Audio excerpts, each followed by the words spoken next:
Hello नमस्कार साथियों, आज की इस वीडियो में मैं आपको क्लास 12th हिस्ट्री यानी कि इतिहास के important short and long question answer बताने वाला हूं, जो आपके बिहार बोर्ड एग्जाम की दृष्टिकोण से बहुत इंपॉर्टेंट है। अगर आप इस वीडियो को कंप्लीट देख लेते हैं ना, समझिए आपका 15 से 20 नंबर समझिए मार्क फिक्स है। इसी वजह से आप ध्यान से इसको अंत तक देखेंगे। इसका प्रथम क्वेश्चन है, जिन्ना के द्विराष्ट्र सिद्धांत के विषय में आप क्या जानते हैं? यानी कि मोहम्मद जिन्ना के द्विराष्ट्र सिद्धांत जो थे उसके विषय में आप क्या जानते हैं?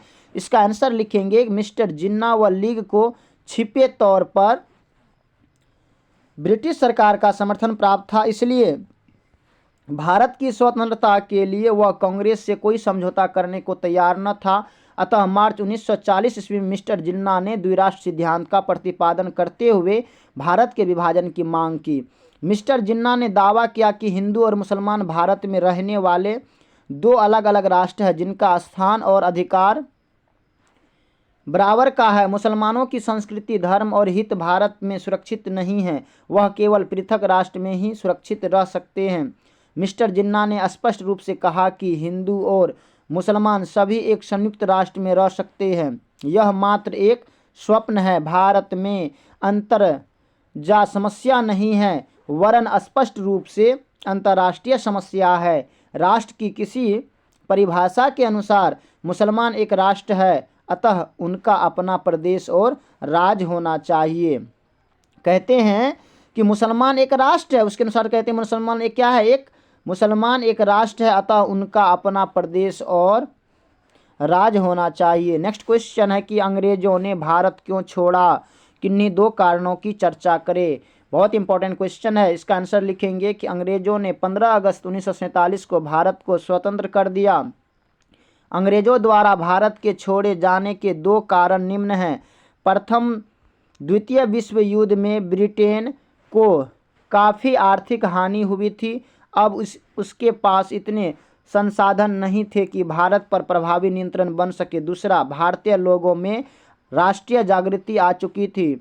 वे किसी भी कीमत पर भारत को अंग्रेजों की गुलामी से मुक्त करना चाहते थे।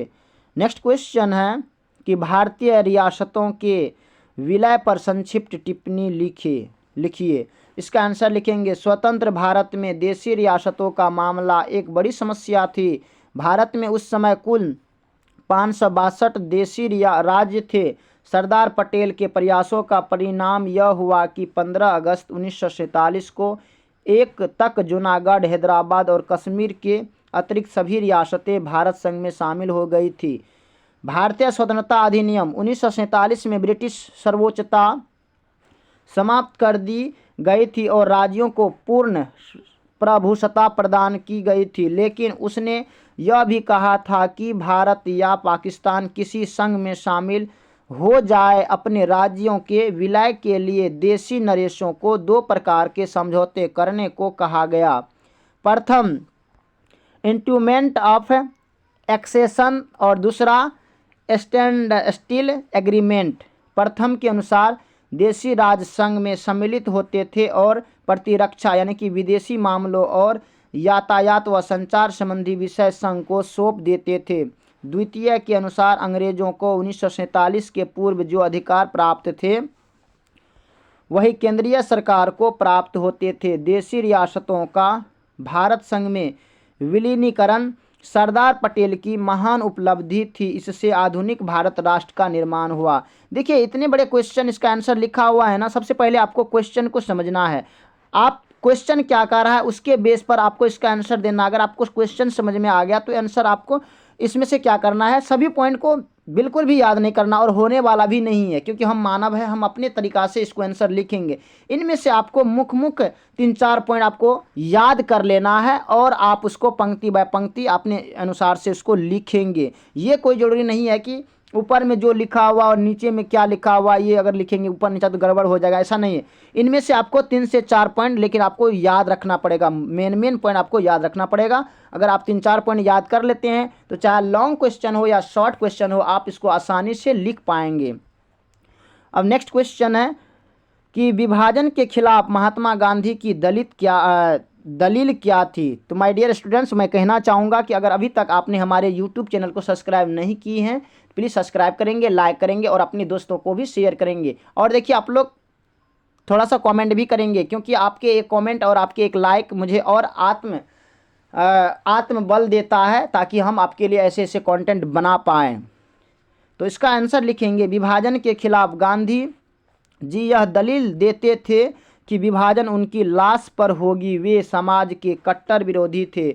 उन्हें यह यकीन था कि वे देश में सांप्रदायिक एकता पुनः स्थापना करने में कामयाब होंगे। लोग घृणा और हिंसा का रास्ता छोड़ देंगे और सभी मिलकर दो भाइयों की तरह अपनी समस्याओं को निदान कर लेंगे।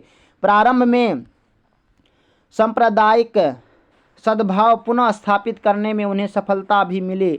उनकी आयु 77 वर्ष की थी। वह यह मानते थे कि उनकी अहिंसा, शांति, सांप्रदायिक भाईचारा के विचारों को हिंदू और मुसलमान दोनों ही मानते हैं।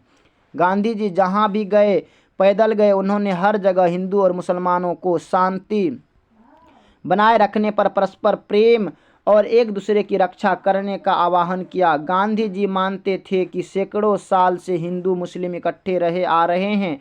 वे एक जैसी पोशाक पहनते हैं, एक जैसा भोजन खाते हैं, इसलिए शीघ्र ही आपसी घृणा भूल जाएंगे। नेक्स्ट क्वेश्चन है कि संविधान का अर्थ व परिभाषा बताए। संविधान का अर्थ व परिभाषा बताए। इसका आंसर लिखेंगे, बहुत इंपॉर्टेंट है। देखिए, आपके जो है हिस्ट्री के अंतिमा क्वेश्चन जो है संविधान से रिलेटेड, इससे तो समझिए 10 से 15 नंबर फिक्स ही रहता है। इसी वजह से इसको आप ध्यान से देखेंगे। तो इसका आंसर है कि इसका आंसर लिखेंगे, संविधान उन समस्त लिखित और परंपराओं पर आधारित अलिखित नियमों और कानूनों का समूह है जिनके आधार पर एक देश की शासन व्यवस्था का गठन किया जाता है और सरकार के विभिन्न अंगों के बीच कार्य और शक्तियों का बंटवारा किया जाता है तथा उन सिद्धांतों का निर्धारण होता है जिसके अनुसार वे शक्तियां प्रयोग में लाई जाती है। दूसरे शब्दों में, संविधान नियमों का वह समूह है जो शासन शक्ति लागू करने के उद्देश्यों को प्राप्त करता है और जो शासन के उन विविध अंगों की रचना करता है जिनके माध्यम से सरकार अपनी शक्तियों का प्रयोग करती है।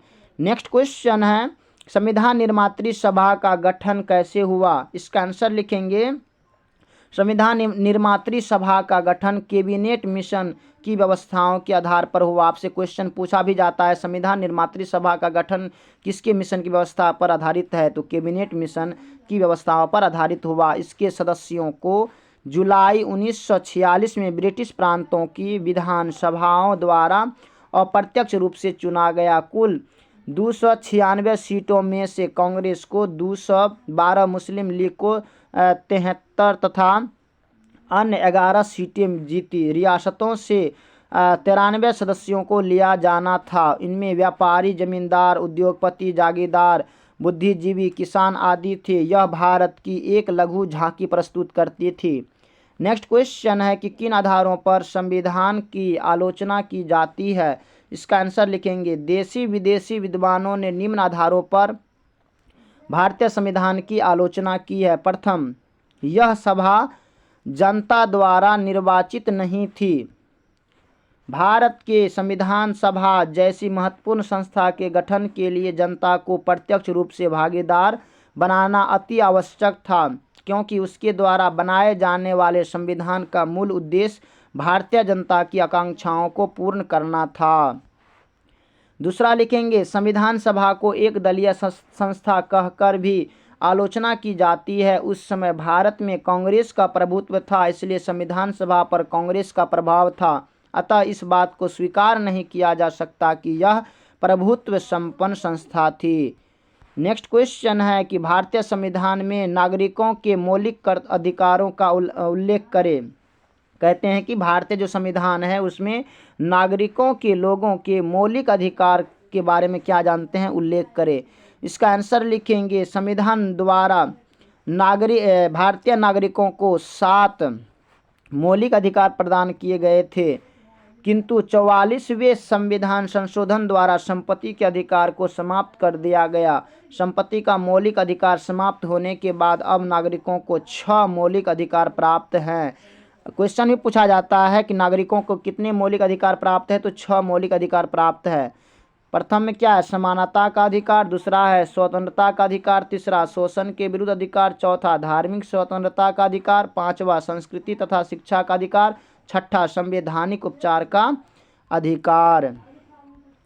नेक्स्ट क्वेश्चन है कि प्रारूप समिति पर संक्षिप्त टिप्पणी लिखे। इसका आंसर लिखेंगे, संविधान का प्रारूप तैयार करने के लिए 29 अगस्त 1947 को संविधान सभा द्वारा प्रारूप समिति का गठन किया गया। इस समिति के अध्यक्ष के रूप में डॉक्टर भीमराव अंबेडकर की नियुक्ति की गई। प्रारूप समिति का काम था कि वह संविधान सभा की परामर्श शाखा द्वारा तैयार किए गए संविधान का परीक्षण करे और संविधान के प्रारूप को विचारार्थ संविधान सभा के सम्मुख प्रस्तुत करे। प्रारूप समिति ने भारत के संविधान का जो प्रारूप तैयार किया वह फरवरी 1948 में संविधान सभा के अध्यक्ष को सौंपा गया। नेक्स्ट क्वेश्चन है कि उद्देश्य प्रस्ताव में किन आदर्शों पर जोर दिया गया था। इसका आंसर लिखेंगे, पंडित जवाहरलाल नेहरू ने 13 दिसंबर 1946 को संविधान सभा में अपना ऐतिहासिक उद्देश्य प्रस्ताव पेश किया। इस ऐतिहासिक प्रस्ताव में भारतीय संविधान के मूल आदर्शों की व्याख्या प्रस्तुत की गई तथा संविधान सभा के कार्यों को आगे बढ़ाने के लिए आवश्यक ढांचा सुझाया गया। इस प्रस्ताव में भारत को एक स्वतंत्र संप्रभु राज्य घोषित किया गया तथा नागरिकों को स्वतंत्रता, समानता और न्याय का आश्वासन दिया गया था। नेक्स्ट क्वेश्चन है कि भारत का संविधान 26 जनवरी 1950 को क्यों लागू किया गया। कहते हैं कि भारत का जो संविधान है ये 26 जनवरी 1950 को ही क्यों लागू किया गया, क्या वजह था। इसका आंसर लिखेंगे, भारत का संविधान 26 जनवरी 1950 को लागू करने का मुख्य कारण था कि इसी दिन 1929 ईस्वी में पहली बार देश को स्वतंत्रता की घोषणा कांग्रेस के लाहौर अधिवेशन में किया गया था। संविधान सभा द्वारा 26 जनवरी 1949 ईस्वी को नए संविधान को अंतिम रूप दिया गया तथा काफ़ी विचार विमर्श के उपरांत इसे 26 जनवरी 1950 ईस्वी को लागू किया गया। तो माय डियर स्टूडेंट्स, ये क्वेश्चन जितने भी हमने अभी कराए हैं ना, ये आपके बिहार बोर्ड एग्जाम के दृष्टिकोण से बहुत इंपॉर्टेंट है। इसी वजह से आप लोग अगर एक बार में समझ में नहीं आया होगा तो 2 बार 3 बार करके भी देखेंगे, और देखने और सुनने से भी आपको बहुत ज़्यादा फायदा होता है। आप जो है ना, देखिए आप कैसे लिखेंगे, आपके माइंड में विचार आएगा तब तो लिखेंगे। विचार कहाँ से आएगा, पढ़ने से, देखने से, है ना, याद करने से ही आएगा ना। इसी वजह से चाहे आप याद कर पाए या नहीं कर पाए, आप वीडियो देखते हैं तो पूरा देख लीजिए, आप बुक पढ़ते हैं तो यहाँ से वहाँ सबको आप रिवीजन पूरा कीजिए, एक भी छूटे ना, अच्छा से और टेंशन फ्री। ऐसा नहीं कि टेंशन लेकर के आप पढ़ेंगे, ऐसा बिल्कुल नहीं करना है। मस्ती में जाकर के पढ़ना है और अपने रिजल्ट को बेहतर बनाना है। बाकी ये वीडियो आपको कैसा लगा आप हमें कमेंट में बताएंगे। अगर अभी तक आपने हमारे यूट्यूब चैनल को सब्सक्राइब नहीं किए हैं प्लीज़ सब्सक्राइब करेंगे, लाइक करेंगे और अपने दोस्तों को भी शेयर करेंगे। बाकी thanks very much, all the best. फिर मिलते हैं आगे की वीडियो में, तब तक के लिए जय हिंद।